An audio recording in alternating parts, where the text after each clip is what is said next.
Hello hi అందరికి నమస్కారం. Volga videos do subscribe to Volga videos. ఎందుకంటే 17 మిలియన్ సబ్స్క్రైబర్స్ని ఆల్రెడీ రీచ్ అయిపోయింది వోల్గా వీడియోస్.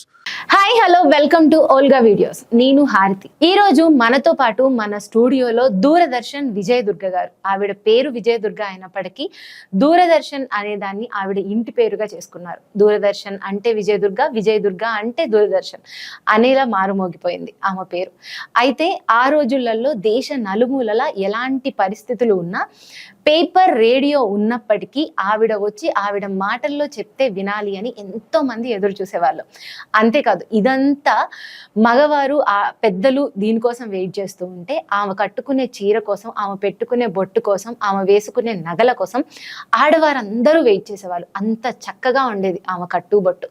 అలాంటి లెజెండరీ పర్సన్ ఈరోజు మన ఓల్గా వీడియోస్ స్టూడియోలో ఉన్నారు. ఆవిడతో మాట్లాడదాం. ఆ రోజు నుంచి ఈ రోజు వరకు ఎన్నో రకాల విషయాల్ని, లేకపోతే ప్రపంచం ఎంత మారింది అనే దాన్ని ఆవిడ మాటల్లోనే తెలుసుకుందాం. నమస్తే అమ్మా. నమస్కారం అండి. దూరదర్శన్ అంటే విజయ దుర్గ అంటే దూరదర్శన్.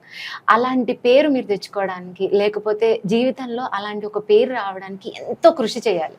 దానికి మీరు మిమ్మల్ని ఎలా మలుచుకున్నారమ్మా? నేను పుట్టినప్పుడు దూరదర్శన్ అనేది ఉందని తెలియదు. నేను చదువుకున్నప్పుడు తెలియదు.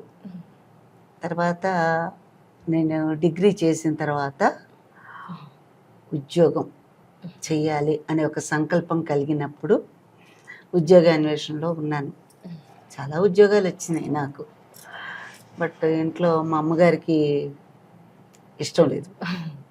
అంటే ఒక చిన్న యువరాణిలాగా చూసుకునేవాడు మా ఇంట్లో వాళ్ళు. నేను ఆఖరిదాన్ని అవటం కారణం. గారాబం చాలా ఉండేది ఇంట్లో. ఉద్యోగం చేయాలా, ఉద్యోగాలొద్దు, అది ఇది అనేదమ్మా. అంటే లేదమ్మా, డిగ్రీ చేశాను కదా. ఆ రోజుల్లో మా ఇంట్లో డిగ్రీ చేసిన దాన్ని నేనే. మా ఇంట్లో ఆడపిల్లలు బయటికి వెళ్ళేవాళ్ళు కాదు. అందరికీ చిన్నతనాల్లోనే పెళ్ళిళ్ళు అయిపోయినాయి. 7-8 ఏళ్ళకే పెళ్ళిళ్ళు చేశారు. కానీ నేను మాత్రం అలా ఉండిపోయాను, చదువుకున్నాను. సో డిగ్రీ అయిన తర్వాత ఉద్యోగ అన్వేషణ. ఇప్పుడు మా అక్కయ్య వాళ్ళందరూ కూడా ఉద్యోగాలు చేస్తున్నారు. అందరూ గవర్నమెంట్ ఉద్యోగాలే చేసింది. సో అన్వేషణలో అనుకోకుండా ఒక ఇంగ్లీష్ పేపర్లో ఈ దూరదర్శన్ జాబ్ గురించి పడటం. అంటే దూరదర్శన్ అంటే అప్పటికి ఎవరికి తెలియదు. ఆకాశవాణి ఒకటే తెలుసు, ఆల్ ఇండియా రేడియో అంటాం కదా. అప్పటికి నేను జర్నలిస్ట్గా పనిచేశాను. జర్నలిస్ట్గా ఏంటంటే ఈ ఫిల్మ్ మ్యాగజైన్స్ ఉంటాయి కదా, అందులో ఫిల్మ్ రివ్యూస్ రాసేదాన్ని. సినిమాల గురించి, ఆర్టిస్టుల గురించి. సినిమాలు చూసి నాకు నచ్చిన అంశాలు, ఎక్కువ క్రిటిసిజం ఉండేది నా వ్యాసాల్లో. అలాగే ఆకాశవాణి యువవాణిలో నేను, మా తమ్ముడు, మా కజిన్స్ అందరం కలిసి, నాకు చిన్నప్పటి నుంచి రాయటం అలవాటు. నాటికలు రాసి నేనే డైరెక్ట్ చేసి కొంతమందిని గ్యాదర్ చేసుకొని మేము యువవాణిలో ప్రోగ్రామ్స్ రెగ్యులర్గా ఇచ్చేవాళ్ళం. ఆ తర్వాత ఆకాశవాణి హైదరాబాద్ది, అందులో జాతీయ రూపకాలని ఉండేవి. I was audition artist. Audition లేకుండా వాళ్ళు ఇచ్చేయరు. సో అక్కడ ప్రోగ్రామ్స్ ఇచ్చాను. ఆ తర్వాత దూరదర్శన్ అనేది హైదరాబాద్కు వచ్చిందని నాకు కొంతమంది ద్వారా తెలిసింది. అయితే అమ్మ, నేను దూరదర్శన్లో అనౌన్సర్గా రాకముందు, అంటే హిందూ పేపర్లో యాడ్ వచ్చిందని చెప్పాను కదా, దానికంటే ముందు అగ్రికల్చర్ ప్రోగ్రామ్స్ అవి ఉండేవన్నమాట.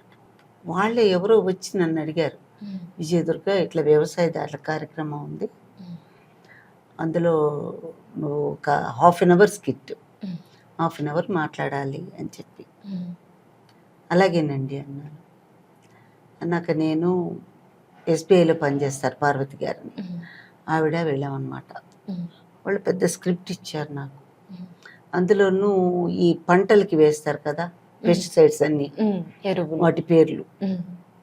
తర్వాత గాదె అని ఉంటుంది, ధాన్యం పోస్తాం మన పల్లెటూళ్ళలో, నిలవ ఉంచేది.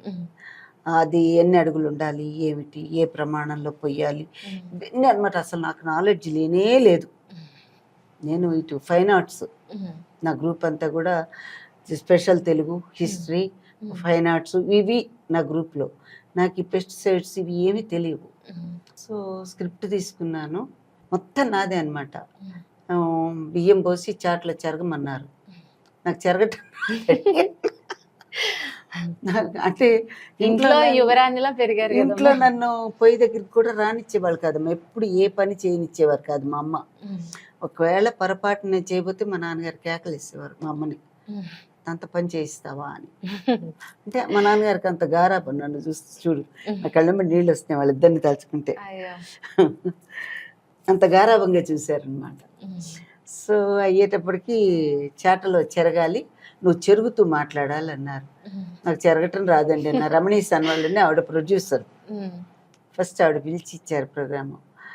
అంటే నువ్వు చెరగటం రాదంటే మరి ఏం చేస్తావు, బియ్యంలో రాళ్ళు ఎత్తున్నట్టు నటిస్తానండి అని. ఆల్టర్నేట్ మీరే వెతికేసుకున్నారు అనేటప్పటికి సరే ఏదో వచ్చి మొత్తానికి అంది. ఆవిడేంటి ఏంటి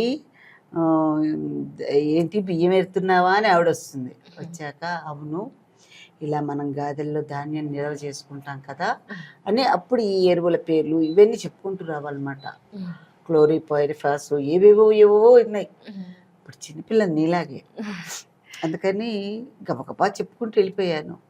అందరూ ఆశ్చర్యపోయారు, ఇదేంటి అమ్మాయి ఇన్ని పేర్లు టెక్నికల్గా ఉన్నవన్నీ కూడా చెప్పేసిందని ఆవిడ ఆశ్చర్యపోయింది. ఆవిడే మళ్ళీ నెక్స్ట్ ప్రోగ్రామ్కి పిలిచారు, పిలిస్తే చేశాను. అప్పుడు నాకు దూరదర్శన్తో పరిచయం అయింది, ఆర్టిస్ట్గా తెర మీద కనిపించటం అలాగనమాట దూరదర్శన్తో. అలా ప్రారంభమైన అనుబంధం ఏమైందంటే ఈ పేపర్లో యాడ్ వచ్చాక యాడ్ చూసి నేను అప్లై చేయటం, ఆడిషన్కి పిలిచారు. అప్పటికే నేను వేరే చోట పనిచేస్తున్నాను. పిలిస్తే అంతకుముందు ఆడిషన్కి వెళ్ళాను క్యాజువల్ అనౌన్సర్గా. వెళితే 100 మందిని పిలిచారు, అది ఎందుకో క్యాన్సిల్ అయింది. నాకు డౌట్ వచ్చింది, ఏమో మళ్ళీ పిలిచి మళ్ళీ క్యాన్సిల్ చేస్తారేమో ఇంత కష్టపడి వెళ్తే అని. ఆ రమణి సన్వాల్ గారు ఉంది కదా, ఆవిడకి ఫోన్ చేసి అడిగా. ఆవిడకు మేనరిజం, ఆవిడ తెలుగు మనిషి కాదు. వచ్చేవే ఆడిషన్, ఇది పర్మనెంట్ పోస్ట్, వచ్చే అంది ఆవిడ.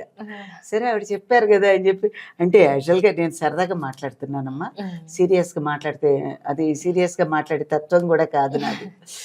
సో అనేటప్పటికి నేను సెలవు పెట్టుకొని నవంబర్ 27th 78 ఆడిషన్ అయింది. ఆడిషన్కి వెళ్ళిపోతే ఒక పెద్ద స్క్రిప్ట్ ఇచ్చారు, 20 pages స్క్రిప్ట్ ఇచ్చి చదవాలన్నారు. వెళ్ళాను.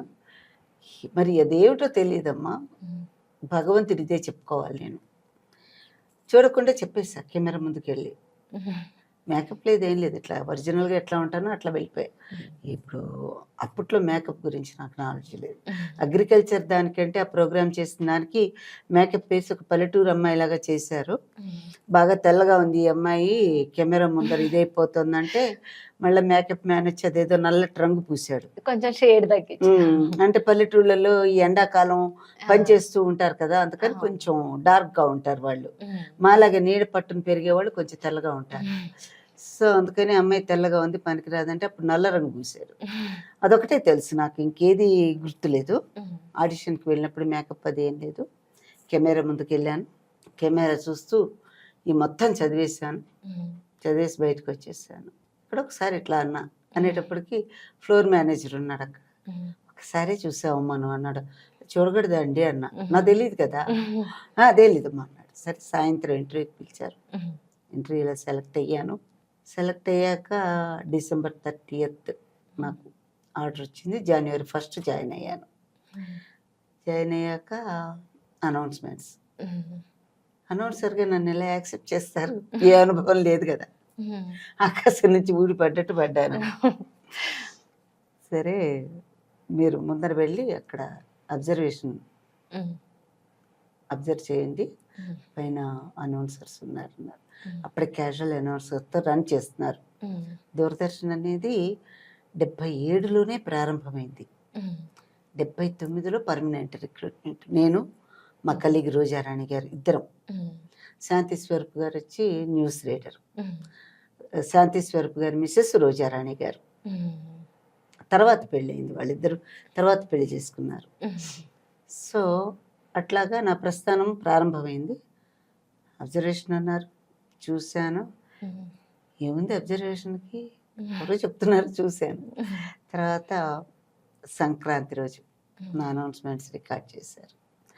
79 జనవరి 14th విజయదుర్గ ఒక అనౌన్సర్గా తెర మీద అందరికీ బ్లాక్ అండ్ వైట్లో కనిపించింది. That was the first day of my ఇదన్నమాట. అలా ప్రస్థానం ప్రారంభమైంది.